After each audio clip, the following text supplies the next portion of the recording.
பொக்கிஷமான நேரம், இயேசுவின் சமூகம். கிறிஸ்துவுக்குள் பிரியமானவர்களே, இந்த வீடியோ மூலமாக உங்களை சந்திப்பதிலே நான் மிகுந்த மகிழ்ச்சி அடைகிறேன். கடந்த 8 மாதங்கள் முழுவதும் கர்த்தர் நம்மோடு கூட இருந்து நம்மை கண்மணி போல பாதுகாத்தார் என்பதிலே சந்தேகமே இல்லை. இந்த செப்டம்பர் மாத வாக்குத்தத்தமாக கர்த்தர் நம்மோடு பேச விரும்புகிற வசனம் மல்கியா தீர்க்கதரிசன புஸ்தகம் 4வது அதிகாரம் 2வது வசனத்தை வாசித்து பார்ப்போம் என்று சொன்னார்.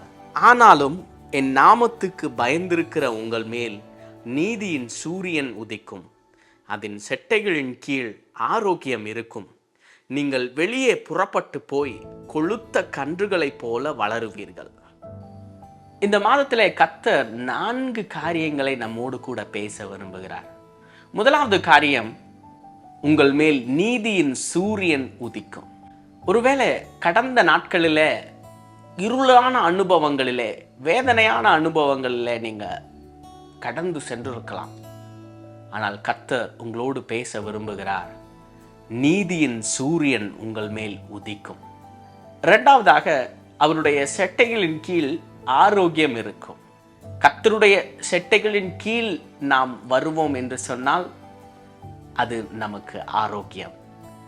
உன்னதமானவரின் மறைவில் இருக்கிறவன் சர்வ வல்லவருடைய நிழலில் தங்குவான். கர்த்தருடைய நிழலில் நாம் தங்குவோம் என்று சொன்னால் அது நமக்கு ஆரோக்கியம். ஒருவேளை ஆரோக்கியமற்ற சூழ்நிலையிலே, உடல் பலவீனத்தின் மத்தியிலே, உடல் சோர்வின் மத்தியிலே, வேதனையின் மத்தியிலே, வியாதியின் மத்தியிலே இதை நீங்கள் பார்த்து கொண்டிருப்பீர்கள் என்று சொன்னால் கர்த்தர் உங்களோடு கூட பேசி கொண்டிருக்கிறார். இந்த மாதத்திலே என்னுடைய செட்டையின் கீழ் உனக்கு ஆரோக்கியம் கடந்து வருகிறது என்கிற வாக்குத்தத்தத்தை கர்த்தர் உங்களோடு கூட பேசி கொண்டிருக்கிறார். மூன்றாவதாக கர்த்தர் நம்மோடு பேச விரும்புகிற காரியம், நீங்கள் வெளியே புறப்பட்டு போய் கொழுத்த கன்றுகளைப் போல வளருவீர்கள். நீங்கள் வெளியே புறப்பட்டு போகிறீர்கள். வீட்டிற்குள்ளேயே முடங்கி கிடக்கிறீர்களா? என்னால் ஒன்றும் செய்ய முடியவில்லையே, என்னால் எங்கும் போக முடியவில்லையே, நான் நினைத்த காரியங்கள் எதுவுமே என் வாழ்க்கையில நடக்கவில்லையே என்கிற வேதனையோடு நீங்கள் இந்த வீடியோவை நீங்கள் பார்த்து கொண்டிருப்பீங்க என்று சொன்னால் கர்த்தர் உங்களோடு திட்டவட்டமாக பேச விரும்புகிறார். நீங்கள் புறப்பட்டு போய் கொழுத்த கன்றுகளைப் போல வளருவீர்கள். இவ்விதமாக உங்கள் மேல் நீதியின் சூரியன் உதிக்கும். கர்த்தருடைய செட்டைகளின் கீழ் ஆரோக்கியம் இருக்கும். நீங்கள் புறப்பட்டு போய் கொழுத்த கன்றுகளைப் போல வளருவீர்கள். ஆனால் இந்த 3 ஆசீர்வாதங்களையும் நீங்கள் சுதந்திரிக்க வேண்டும் என்று சொன்னால் முக்கியமான ஒரு காரியம் இருக்கிறது. என்ன என்று பார்ப்போமா?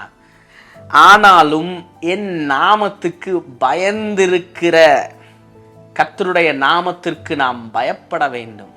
நாம் பயமில்லாதவர்களாக, கர்த்தருக்கு பயமில்லாத வாழ்க்கை வாழ்ந்து கொண்டிருப்போமானால் நமக்கு கர்த்தர் எச்சரிக்கிறார். ஆனாலும் என்கிற வார்த்தைக்கு அர்த்தம் மல்கியா 4வது அதிகாரம் 1வது வசனத்திலே இருக்கிறது.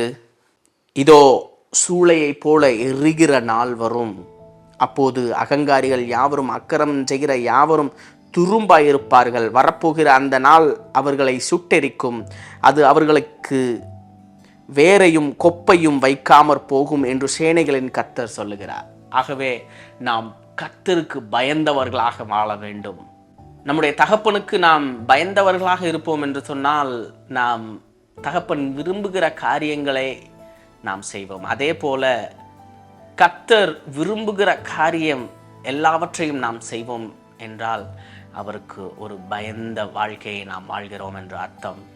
கர்த்தருக்கு பயந்த வாழ்க்கையை, கர்த்தர் விரும்புகிற காரியங்களை நம்முடைய வாழ்க்கையில் செய்வோம் என்று சொன்னால் கர்த்தர் இந்த 3 ஆசீர்வாதங்களை சுதந்திரிப்பதற்கு நமக்கு அதிகாரம் கொடுக்கிறார்.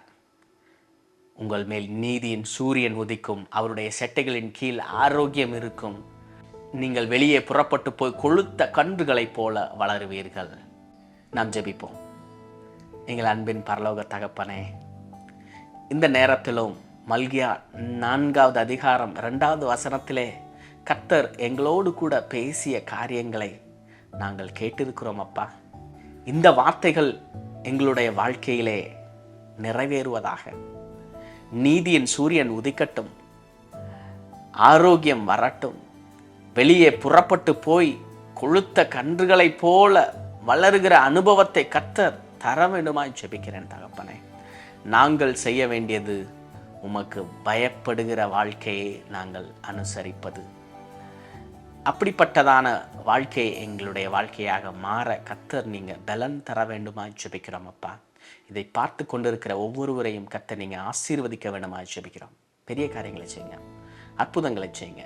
இயேசுவின் மூலம் ஜெபம் கேளுங்க நல்ல பிதாவே, ஆமேன்.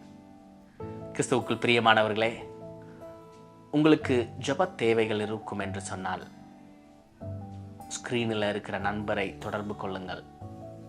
உங்களுக்காக நாங்கள் ஜெபிக்கிறதுக்கு வாஞ்சையாக இருக்கிறோம்.